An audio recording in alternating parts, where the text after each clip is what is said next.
Picture this. Copenhagen, cobblestone streets, gaslights flicker, casting an orange glow. It's cozy inside a handsome townhouse. A fire crackles in the hearth.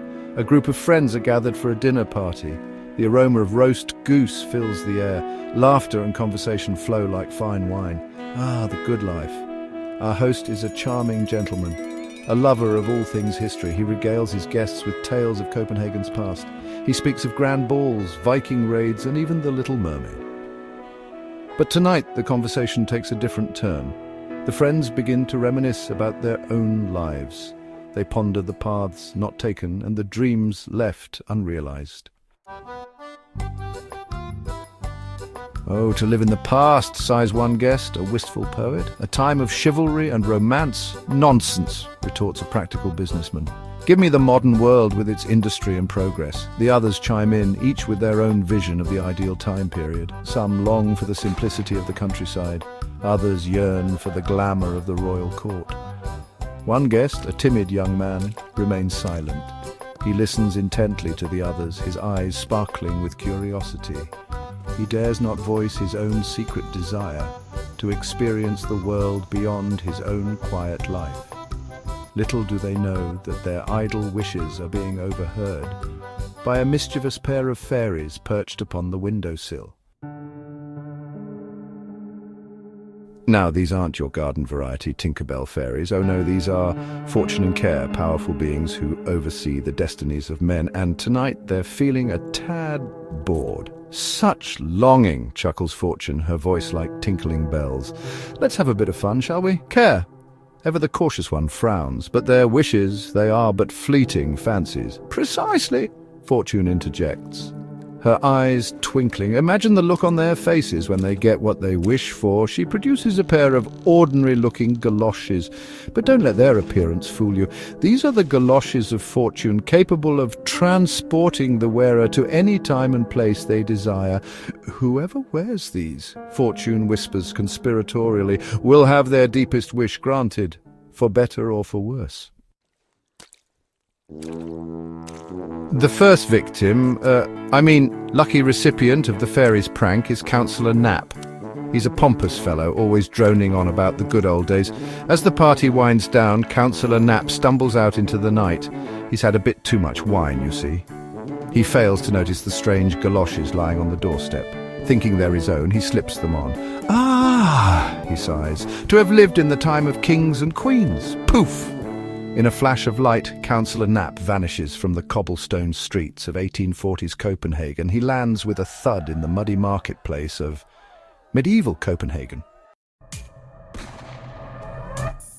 Section 5, Lost and Found in Time. Talk about your culture shock. Gone are the gaslights and elegant carriages.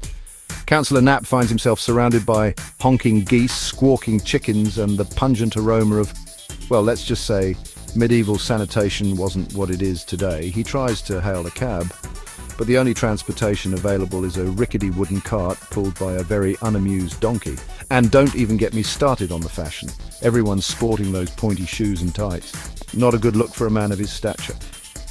Let's just say Counsellor Knapp's romantic vision of the past is quickly shattered.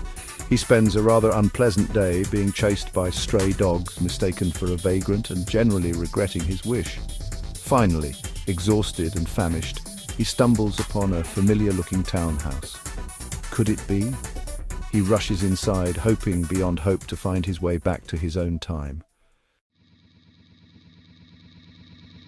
Section 6. The Watchman's brief stint as a lieutenant. But wait, the townhouse isn't empty. A night watchman is making his rounds. He's a grumpy fellow, this watchman, and not too happy about being disturbed by a dishevelled stranger. Imagine his surprise when he discovers the Goloshes of Fortune lying abandoned on the doorstep. Now, this watchman has always fancied himself a bit of a ladies' man. He's also dreamt of a more glamorous life, maybe as a high-ranking officer. He picks up the galoshes, unaware of their magical properties. A fine pair of boots, he mutters, trying them on. With these, I could be a lieutenant. Zap! The watchman gets his wish, but not quite as he'd imagined. He finds himself transformed into a lieutenant, all right. A lieutenant in the middle of a battlefield. Section 7. A journey through the corridors of the heart. Meanwhile, back at the townhouse, the timid young man from the party stumbles upon the commotion. He's drawn to the Goloshes of Fortune, sensing their power.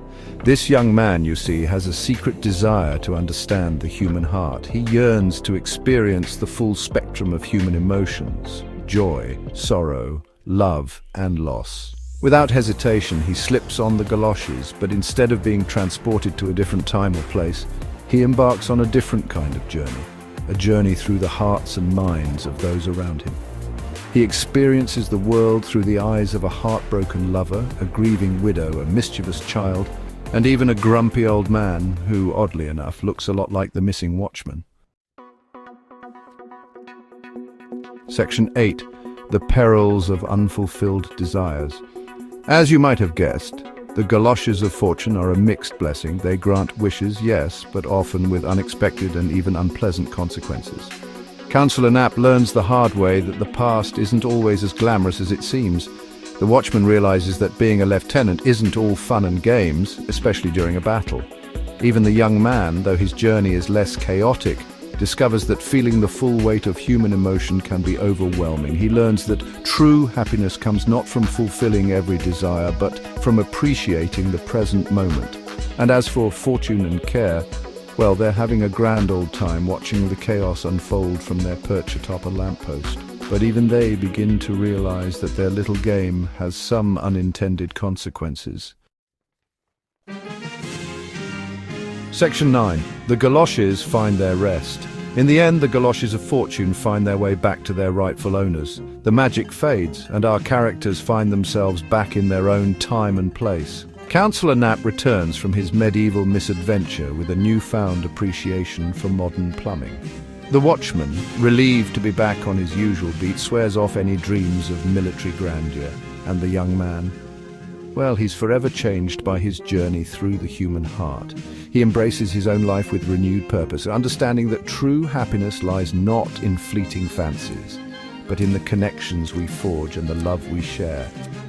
As for the Goloshes of Fortune, they're safely locked away, a reminder that sometimes the greatest adventures are the ones we create in our own hearts and minds.